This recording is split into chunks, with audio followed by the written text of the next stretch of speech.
My name is Maya Campbell, and this is my part one for the exam.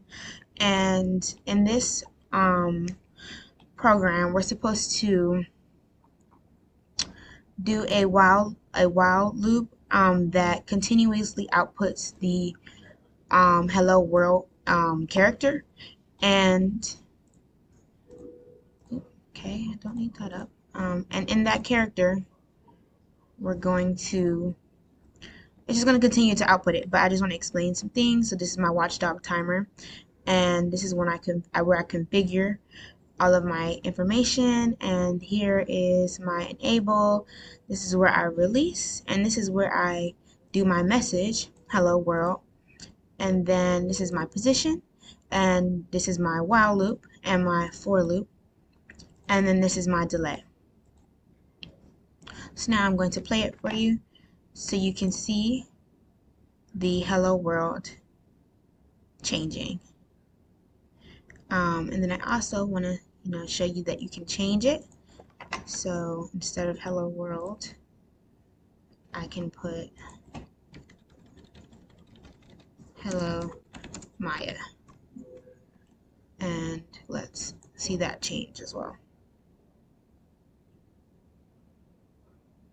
Well, oh, I have to compile it again, and then we're going to see this change.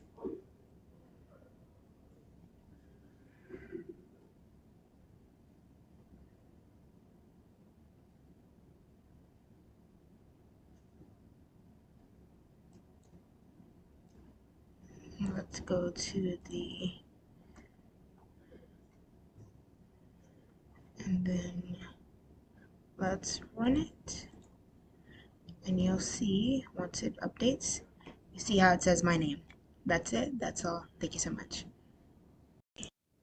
Hello, this is part two of my final project, and in this one we have to pick a specific character that will turn the LED light on. I chose the red LED here, and most of this code is still the same from the beginning. The only thing that's different is we have a for loop, a loop that checks for the key T, the T key, and here is where it checks for the character, and I'm going to play it now. So if you see, I don't think you can see my keyboard, it's okay. If you see the keyboard, but you can't see the keyboard, if I press T,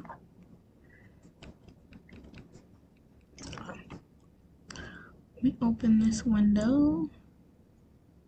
You have to make sure the console is connected, and if you type in, it's not going to show up, but if you type in the T, it's there. You see how the light comes on every time I click the T. And for fun, if I turn this off, you'll see the T, but it won't work. Well, no, you won't see the T actually. If I turn this off, you'll see the T, but actually, so see how you can't see the T now, but if I turn this on, you'll be able to see the T. You should be able to see the T, but it won't work. So these are important elements to make sure that my LED is picked up and read, and that's all. This is part 3 of my lab final, and in this part, this program has to just echo whatever characters you type in. So most of the beginning part is the same. You still have the watch timer, you still have your configurations, your enable, and your reset.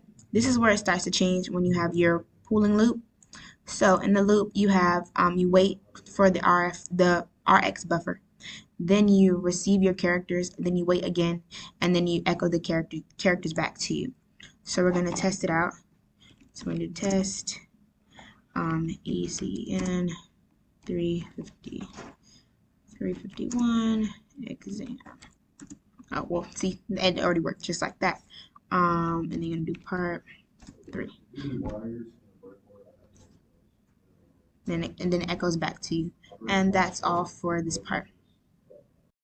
So this is the fourth and final part of the lab final.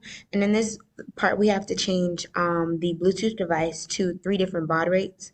And here is my first baud rate. And this is, I found this one by doing some math and also using the textbook. And here's my Bluetooth device set up on another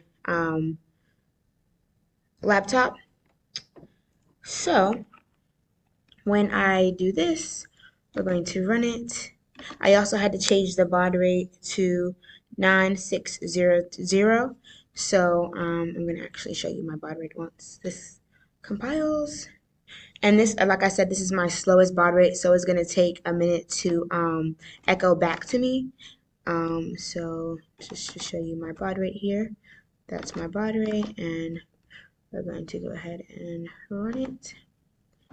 We're going to say hello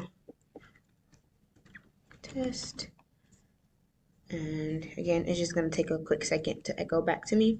Hello test. So now we're going to do my second baud rate, which is my medium sized baud rate, and we're going to do some quick math, and we're going to change this to 26, and we're going to change this to 0000, and then I have to go in here and change my baud rate to this one. And again, the Bluetooth is still connected, and we're going to actually, because I have to change the baud rate, we have to go compile it again, and we're going to actually let that compile.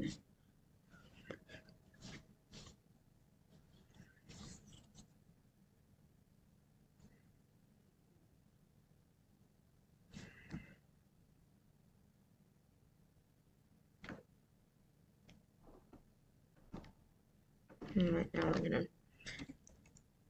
gonna do the same thing. I'm gonna say hello,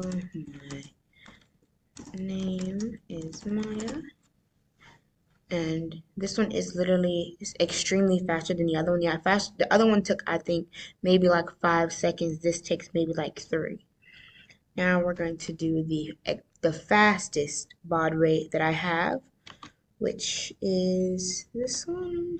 Again, using the textbook and some slides, I found all of these correct ones to use.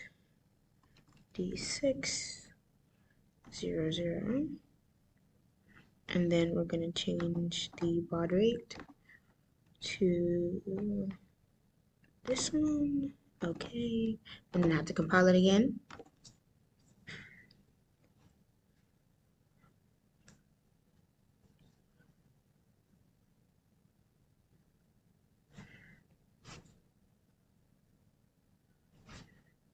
All right, and now we're gonna do this.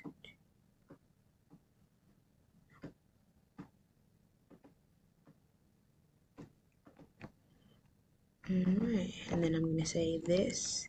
Oh, well, hold on, I have to type it. This is the end. All right, and then maybe this takes about 1 to 2 seconds, and you see how it does this. This is again the fastest baud rate, and this is the end of my lab, and this is the end of this class. So thank you so much. I hope you enjoyed the video.